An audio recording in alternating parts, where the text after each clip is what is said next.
une grand voile noire est apparue à l'horizon, attendue par la foule et les familles, comme l'on guettait jadis le retour des grandes campagnes de pêche.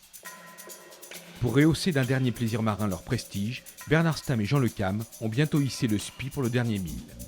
Le 25 mars à 18h50, dans une subtile lumière dorée, Cheminée Poujoula a ainsi franchi en vainqueur la ligne d'arrivée de la Barcelona World Race.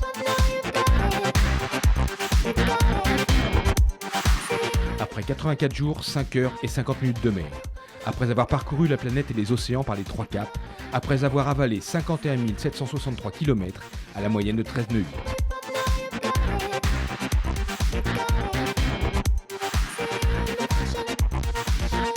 Tant qu'on n'a pas passé la ligne, il peut toujours se passer quelque chose. C'est quand même un sport mécanique, donc il peut y avoir des soucis de dernière minute. Et bon, là, ça c'est bien fini, mais on a toujours ça à l'esprit quand même, quoi. Que la ligne, quand elle n'est pas franchie, elle n'est pas franchie.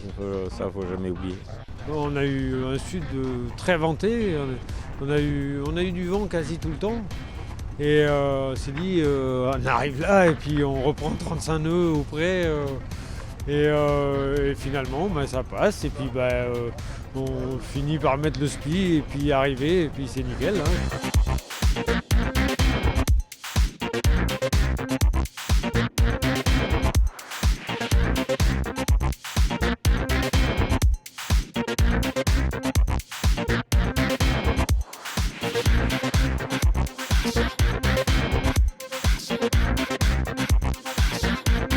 Une arrivée sous SPI juste avant la tombée de la nuit, c'est parfait, quoi.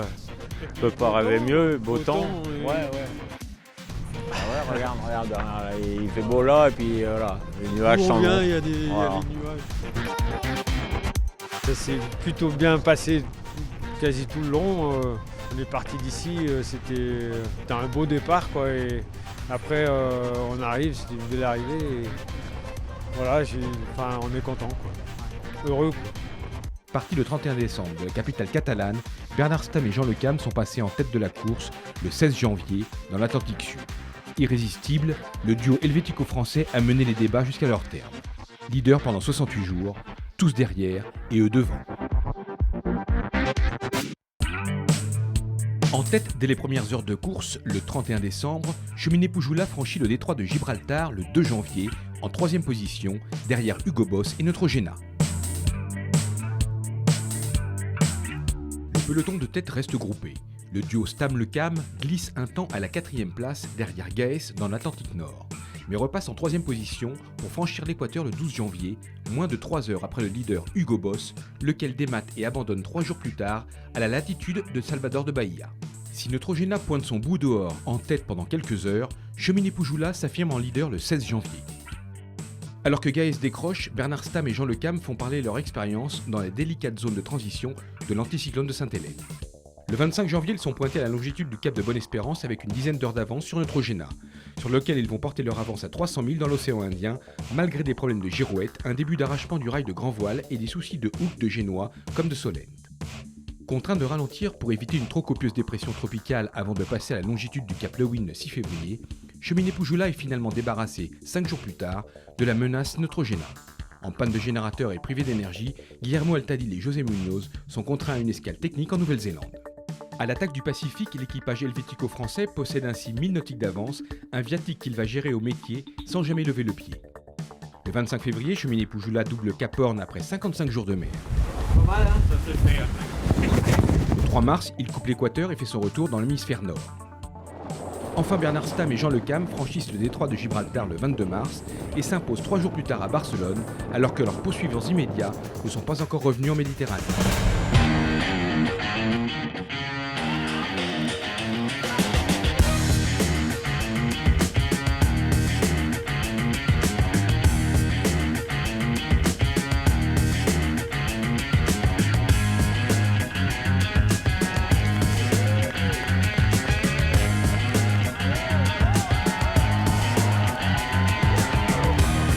Pas mal de soucis techniques, mais ça s'est sûrement pas vu, quoi. Voilà, les gens pensaient que ça roulait, tout roulait, qu'on faisait notre route sans souci, mais je crois pas qu'il s'est passé un jour sans qu'il y ait un truc qui foirait, quoi. On a fait le tiers du tour du monde avec une girouette sur un mâtreau derrière qu'on changeait de côté. Et maintenant il y a un câble extérieur. Voilà. En fait, tout ça, voilà, et ça fait que c'était un beau travail d'équipe. Ouais. C'est surtout que Bernard il s'est bien monté au mât parce que je crois que je pense que cette course-là, ce qu'on se disait avec Bernard, c'est que si ça avait été en solitaire, je pense que le bateau il serait pas là et ça l'aurait pas fait. Heureusement qu'on était deux, quoi. C'est très différent quand même en double que le Vendée Globe, mais c'est très enrichissant, quoi. C'est une belle aventure. Il y a des fois où on n'arrive plus à réfléchir, où on est fatigué, où là il y a quelqu'un qui remplace et après quand on a des soucis à régler, on est deux à réfléchir, on vit ensemble, on échange, donc c'est forcément plus enrichissant que de tourner en rond tout seul, c'est sûr. Parmi les barons de la course au large, entre expérience et palmarès copieux, les deux quinquagénaires ont tout simplement maîtrisé leur course au métier, tenu leurs 60 pieds en état, quand d'autres devaient renoncer ou faire escale et exploiter finement les systèmes météo. Une performance maîtrisée.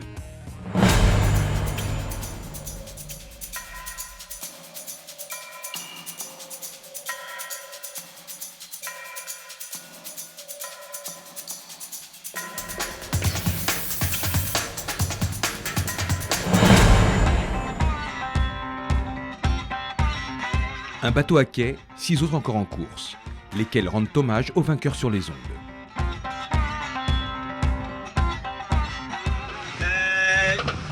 Jean et Bernard, chez les frères Garcia, on vous félicite très sincèrement. Je veux dire plus encore. Et chez les frères Garcia, je vous félicite très sincèrement. Bravo! Super campeones! Bravo! They have a good boat and these are two very big sailors and they are demonstrating that all their experience. They have been lucky also, but I think it's not important because they are doing a very good race. I think they deserve this. For me, they are the best of the fleet. We think that Bernard and Jan, they are doing good. They are going really fast. They are leading the race in 2 hours fastest masters, so I think they are really showing us every day. Admiratif, hein. Ils ont bien géré la course, ils sont partis tranquilles, ils ont accéléré quand il fallait. Et ouais, ils n'ont pas trouvé de soucis. Ils ont bien géré l'histoire, quoi. J'en attendais pas moins. Have you seen the difference between where we are and where they are? They've been in a completely different universe from us since the start. Yeah, I congratulate Jean and Bernard on their effort, but they've had a spectacular race. But frankly, what they do has no bearing on us at the moment. À bord du dernier de la classe IMOCA, d'autres chats à fouetter. Malmené par une mer croisée, Conrad Coleman a chuté la tête la première dans le cockpit. Outre un bel hématome sur le front, le néo-zélandais s'est luxé l'épaule gauche, ce qui pour l'heure lui interdit de participer aux manœuvres. 1000 nautiques au nord, le long du Brésil, Jörg Richers et Sébastien Odigan trouvent pour leur part le temps long sur Renault Capture. It's a bit boring because you get no concurrence. So we are water and Finland Ocean are 1,000 miles ahead and Spirit of Hungary is 1,000 miles behind. So we feel a little bit lonely here. The race on the competitive side for us was over. So now our main goal is to get to Barcelona as fast as possible. La compétition reprend du sens à l'analyse des positions de One Planet, One Ocean et Pharmaton et We're Water. À la lutte pour la 4e place, les duellistes catalans équidistants d'une centaine de milles ont coupé l'équateur le 22 mars pour s'extraire d'un poteau noir comme un pot de colle. Ara us ensenyaré l'ordinador que fem servir per la navegació, per mirar la meteorologia i on són els altres vaixells, que és aquesta d'aquí. I com podeu veure, aquesta franja de colors més fosca és la zona dels doldrums, que és una zona on hi ha menys vent.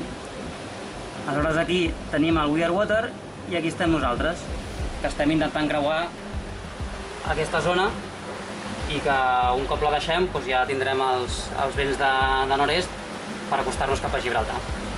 Aleshores el que es tracta és de passar-la el més ràpidament possible per deixar la zona de menys vent, ja que és una zona que és incerta perquè els vents són canviants. Avant d'entrer dans le Poteau Noir, on a décidé de faire en route un peu plus à l'ouest, au lieu de la route à l'est, parce qu'on a vu dans la météo que c'était un Poteau Noir assez actif. Et donc la partie ouest, normalement, c'est plus facile à la traverser et moins distance. No sé si feia potser més de 60 o 70 dies que no hi érem i en tenim moltes ganes. Mireu, estem a punt. 4, 3, 2, 1... Toma, ja hem canviat. Estem a l'hemisferi nord. I si m'acompanyeu aquí a la drena, en el mapa, veieu? Aquí al continent sud-americà, Àfrica, i nosaltres som aquest vaixell de color taronja i ja estem passant la ratlla. Aquesta ratlla d'aquí també és l'Equador i estem passant la ratlla. Enfin, Neutrogena Egaez était attendu 4 à 5 jours après Cheminée-Poujoula pour compléter le podium de cette Barcelona Road Race. À bord du second et à l'instar de Konrad Coleman, Anna Corbella est tombée dans le cockpit, quitte pour une distorsion des ligaments du genou droit.